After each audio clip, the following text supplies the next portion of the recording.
नाज़रीन गिरामी, अस्सलामु अलैकुम वरहमतुल्लाहि वबरकातुहू।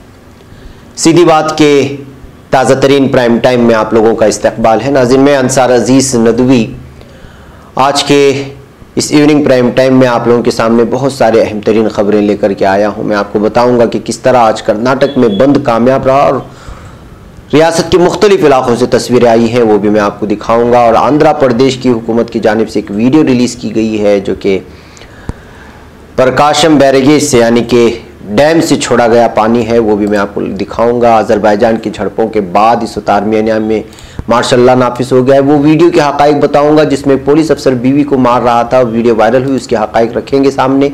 3 तलाक देने पर शोहर समेत 5 के खिलाफ किस तरह मुकदमा दर्ज हुआ है, एर्दोगान ने क्यों सल्तनत उस्मानिया को याद किया आज के अपने बयान में, और अमरीकी सिफारत खाने पर हमले के खदशे से क्यों उसको बंद करने की कोशिशें हो रही है, मैक्सिको में किस तरह के हमले हुए हैं, और भी बहुत सारी चीज़ें हैं। मैं सारी तफसीलात आप लोगों के सामने रखूँ उससे पहले आप लोगों से दरख्वास्त है कि जिन अहबाब ने हमारे चैनल को सब्सक्राइब नहीं किया, सब्सक्राइब कर लें। हमारी इन वीडियोज़ को दोस्तों तक पहुँचाने में हमारी मदद करें, लिंक को शेयर करें। इदारे को मजबूत करना आप लोगों की जिम्मेदारी है। बैगब नाज़रीन, आइए सबसे पहले हम चलते हैं कर्नाटक, और कर्नाटक के मुख्तलिफ इलाकों से आई हुई आज कर्नाटक बंद की इन तस्वीरों को देखते हैं कि किस तरह मुख्तलिफ अंदाज में और मुख्तलिफ इलाकों में रियासत के अलग अलग ज़िलों में, शहरों में, देहातों में आज एहतिजाज किया गया है। और सब के सब एहतिजाज ज़रई बिल के ख़िलाफ़ है जो मरकज़ी हुकूमत की जानिब से पास की गई है। आज शहर बेंगलुरु के अक्सर इलाकों में चहल पहल नहीं रही, दुकानें भी बंद रहीं। आपको मालूम होना चाहिए कि JDS और मकामी कन्नड़ा तंजीमें, कांग्रेस और SDPI और दीगर जो सियासी फलाही तंजीमें हैं, सब के सब इस बंद को जो है कामयाब बनाने के लिए ऐलान किया था, करने के लिए। आपको मालूम होना चाहिए कि ज़रई बिल की वजह से किसान ये महसूस कर रहे हैं कि उनके हुकूक पर जो है कब्ज़ा किया जा रहा है, उनको आज़ादी से उनका काम करने नहीं दिया जा रहा है, उनके हाथ बांध दिए जा रहे हैं, और बेचने के लिए, फ़रोख्त करने के लिए भी अलग अलग किस्म की शराइत लगाए गए हैं, जिसकी वजह से वो अपने हुकूक को मारता हुआ देख रहे हैं, जिसकी वजह से सारी की सारी तंजीमें आज कर्नाटक का बंद करते हुए पूरी तरह से इस बंद को कामयाब बनाने की कोशिश की।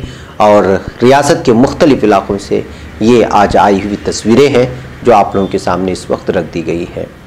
नाज़रीन, आइए मैं आपको ले चलता हूँ आंध्र प्रदेश की एक वीडियो इस वक्त दिखाऊंगा कि प्रकाशम बैरेज जो विजयवाड़ा का है, वहाँ से आज इस डैम से कृष्णा नदी के लिए पानी छोड़ दिया गया है। गुज़श्ता कई दिनों से यहाँ पर लगातार बरसात होने की वजह से ये डैम भर गया था, जिसकी वजह से पानी छोड़ना ज़रूरी था। आप ये मंज़र देख सकते हैं।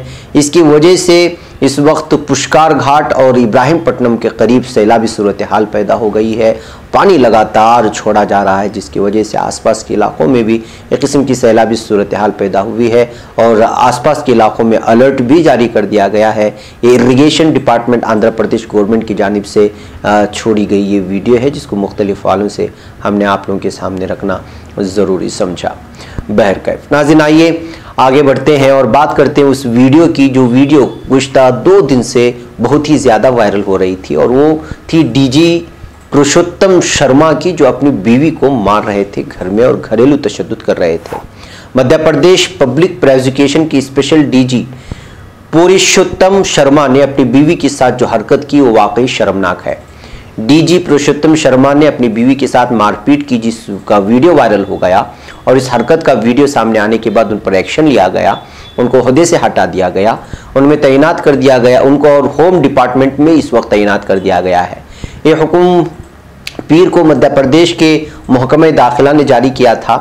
एक न्यूज़ रिपोर्ट के मुताबिक स्पेशल DG शर्मा ने बात की, उसमें उन्होंने बीवी के साथ मारपीट की वायरल वीडियो को सही बताया। उन्होंने कहा कि कोई जुर्म नहीं किया है, ये मेरे और मेरी अहलिया के माबैन ख़ानदानी मामला है, अगर वो मुझसे इतना नाराज़ है तो फिर मेरे साथ क्यों रहती है। DG शर्मा ने यह भी कहा कि मेरी बीवी मेरे पैसे का इस्तेमाल क्यों करती है, मेरे पैसों पर बैरून मुल्क का सफ़र क्यों करती है, मेरा फैमिली का मामला है, इससे मैं खुद सुलझा लूँगा। मैं अपनी बीवी से मुसलसल राब्ते में हूँ, मैं पूरी कोशिश कर रहा हूँ कि मामला सुलझ जाए। मैं नाज़रीन, ये वीडियो जो आपको इस वक्त दिखाया गया बहुत ज़्यादा जो है इस वक्त वायरल होने की वजह से मुख्तलिफ अखबारात ने इसको शाया भी किया और इसको दिखा भी रहा है। और असल में घरेलू तशद्दुद एक पुलिस अफसर की जानिब से होने की वजह से इस वक्त, वैसे भी घरेलू तशद्दुद जो है हर घर की कहानी है। यहाँ पे बाज़ मामला सामने आते हैं, बाज़ मामला सामने नहीं आते, लेकिन इस तरह की वीडियो जब वायरल होती है, घरेलू तशद्दुद सामने आते हैं, बिलखुसूस सरकारी अफसरान की जानिब से जब इस तरह के मामले सामने आते हैं तो उस वक्त जो है ये ख़बरें सुर्खियाँ बनाते हैं और फ़िलहाल इसको जो है उनके ओहदे से मुअत्तल करके दूसरे डिपार्टमेंट में भेज दिया गया है। नाज़रीन, 3 तलाक़ के सिलसिले में जो कुछ भी हंगामे हुए, भारतीय मुसलमान उसको खूब अच्छी तरह से जानता है, लेकिन इसके बावजूद बाज़ लोग जो है 3 तलाक़ बैक वक्त देना और टॉर्चर करना ये छोड़ नहीं रहे हैं। उत्तर प्रदेश में ज़िला अवरिया के आयाना इलाके में बेटे की चाहत पूरी न होने पर बीवी को 3 तलाक़ देने वाले शोहर समेत 5 ससुरालियों के खिलाफ मुकदमा दर्ज कर लिया गया। पुलिस ज़राए ने इतवार के रोज़ बताया कि सेंगपुर की रहने वाली मुतासिरा सोनी ने थाने में अपनी शिकायत में बताया कि उसकी शादी अफजाल से सन 2016 में हुई थी, जिसके बाद उसकी 2 बेटियां पैदा हुई। पिछले 9 माह से वो अपने शौहर के साथ जिला इटावा के कस्बे बेकुर में किराए के मकान में मुकीम थी। मुतासिरा खातून ने बताया कि उसका शौहर छुट्टी करने के बहाने 15 दिन पहले उसको सेंगपुर ले आया था, जहां उसके ससुर इकराम, सास नसरीन, देवर उमर अयूब, ननद सुहेला ने बेटा ना होने का तंज देना शुरू कर दिया। इसकी वजह से उसके शौहर ने 26 सितंबर को बेटे की ख्वाहिश पूरी करने में नाकाम रहने पर उसे 3 तलाक देकर के घर से निकाल दिया और धमकी दी कि अगर वो दोबारा वापस आए तो उसे जान से मार देगा। मुतासिरा खातून अपनी 2 बेटियों के साथ अपने आबाई शहर खानपुर लौट आई, जहाँ से वो ससुरालियों के खिलाफ मुकदमा दर्ज करने आई है। पुलिस ने तहरीर की बुनियाद पर मुकदमा दर्ज करके तफ्तीश शुरू कर दी है। तो नाज़रीन, आप अंदाज़ा लगा सकते हैं कि इतनी सारी इस्लामी तालीमात होने के बावजूद, शरई तालीमात हासिल करने के बावजूद हमारा ये तबका किस जानिब को जा रहा है। इन्हीं सारी गलतियों की वजह से जो है अलग अलग अंदाज में क़वानीन बनते हैं और फिर दबाव बनाने की कोशिश की जाती है। और जब मीडिया को इस तरह की खबरें मिलती हैं तो आपको मालूम होना चाहिए कि वो किस किस तरह का मसाला लगा करके मुसलमानों को इस तरह के मामलात को उठा करके बयां करता है। फिर उसके बाद एक अलग ही डिबेट चलना लगता है और कई दिनों तक इस पर बहस हो जाती है और इसके आड़ में पूरी तरह से मुसलमानों को उनकी शरीयत पर हमला किया जाता है। तमाम चीज़ों को अपने मद्देनज़र रखने के बावजूद बाज़ मुसलमान ऐसे हैं जो सुनने को और समझने को, सुधरने का नाम नहीं लेते। बहरकैफ नाज़रीन, आइए इराक़ की जानिब चलते हैं। अमेरिका ने इराक़ की राजधानी बगदाद के ग्रीन जोन में वाक़ अपने सिफारिशात खाने पर हमले के खदशे के पेश नज़र उसे बंद करने की तैयारी शुरू कर दी है। इराक़ी अफसर ने बुध को दी वॉल स्ट्रीट जर्नल को बताया कि हमें बताया गया है कि 2 से 3 महीने में सिफारत खाने को मरहलावार तरीके से बंद होना है। अमरीकी फौजियों की वापसी के साथ साथ उसे जोड़कर देखा जा सकता है। अखबार के मुताबिक अमरीकी वज़ीर ख़ारिजा माइक पोम्पियो ने इराक़ी सदर बरहम सालेह और इराक़ी वज़ीर आज़म मुस्तफ़ा अल काज़मी से हालिया फ़ोन पर बातचीत में मुमकिना तौर से सिफारत खाने को बंद करने के बारे में वार्निंग दी है। अमरीकी सिफारत खाने को बंद करने से पहले इब्तिदाई इक़दामात किए जा रहे हैं, जबकि इराक़ के शिमाली कुर्दिस्तान इलाके की राजधानी अरबल में अमरीकी कौंसलेट अभी बरकरार रहेगा। नाज़रीन, आपको मालूम होना चाहिए कि जब से कासिम सुलेमानी पर हमला हुआ है, उनको हलाक कर दिया गया है एक हमले के ज़रिए से, उसके बाद से लगातार अमरीकी सिफारत खाने को वक्तन हमला करने की कोशिश होती रही है और उसके आसपास के इलाके में लगातार मुख्तलिफ इलाकों से जो है मीज़ाइल हमले हों या दीगर दस्ती बम हमले हों, ये सारी चीज़ें सामने आई थी। यही वजह है कि इसी खदशे के पेश नज़र इस वक्त अमरीकी सिफारत खाना इराक़ से हट जाना चाहता है और हटा लिया जाना चाहता है। नाज़रीन, मेक्सिको से खबर आ रही है कि 2 ग्रोहों के दरमियान आज एक मुसल्लह हमला हुआ, जिसके नतीजे में 11 अफराद हलाक हो गए। जी हाँ, मेक्सिको के शहर गवाना जातो से मुंसलिक सराल देल प्रोग्रेसिव के इलाका बातूर बार पर मुसल्लह हमला हुआ है।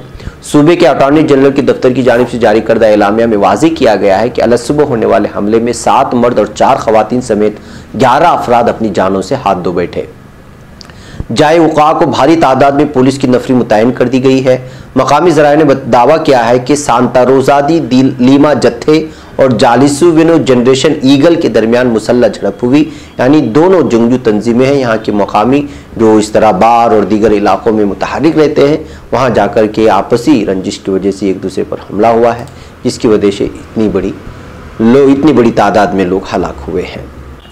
नाज़रीन गिरामी, आइए बात करते हैं फेसबुक की, जिसका मैं भी आदी हूँ और आप भी आदी हैं, बल्कि आधी दुनिया इसकी आदी बन चुकी है, बल्कि इसकी एडिक्ट हो चुकी है।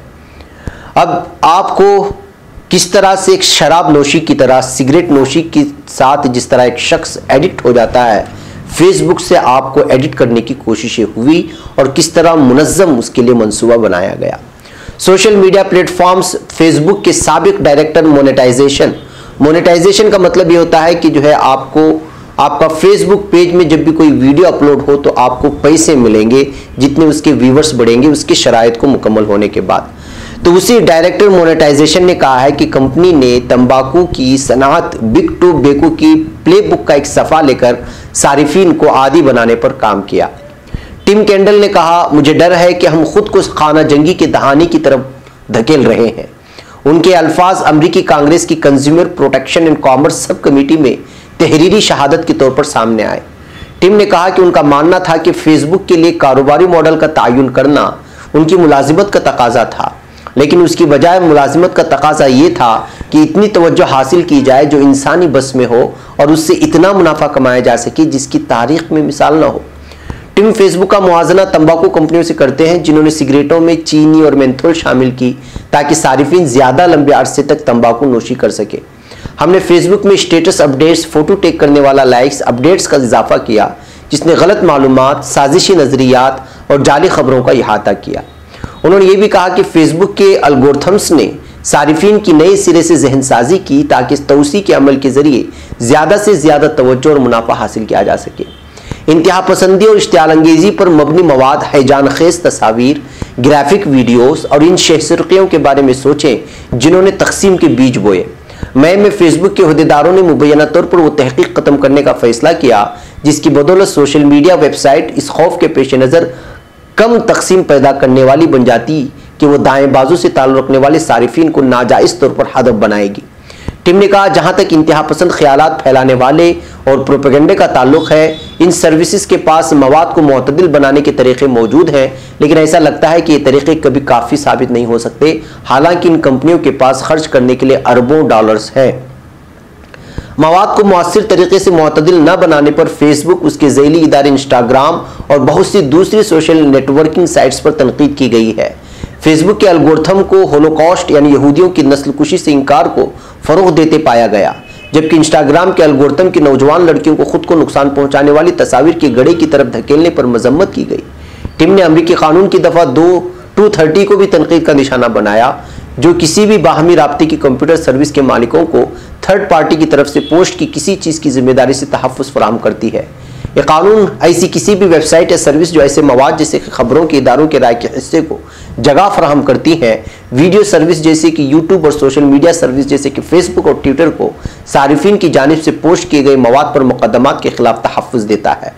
टिम ने लिखा, मैं उन चंद शोबों के बारे में सोचता हूँ जिन्हें इतना वसी तहफ़्फ़ुज़ हासिल है और कोई भी ऐसा नहीं जिसने बुनियादी ज़ाब्ते की इस अदम मौजूद की बदौलत इतना ज़्यादा मुनाफा हासिल ना किया हो। सदर ट्रंप ने इस कानून पर हमला किया क्योंकि ट्विटर ने उनके ट्वीट्स में हक़ाइक़ की जांच पड़ताल शुरू कर दी थी।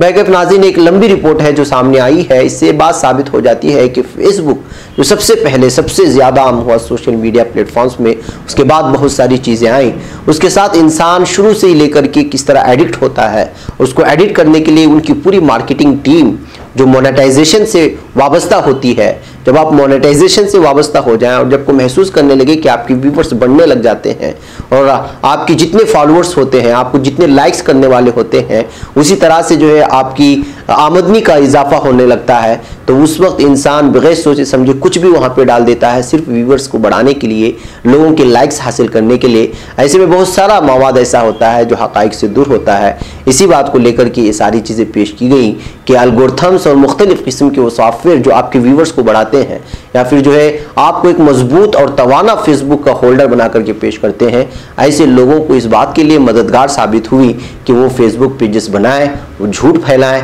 और अलग अलग किस्म से जो है लोगों के अंदर खाना जंगी का माहौल पैदा करें।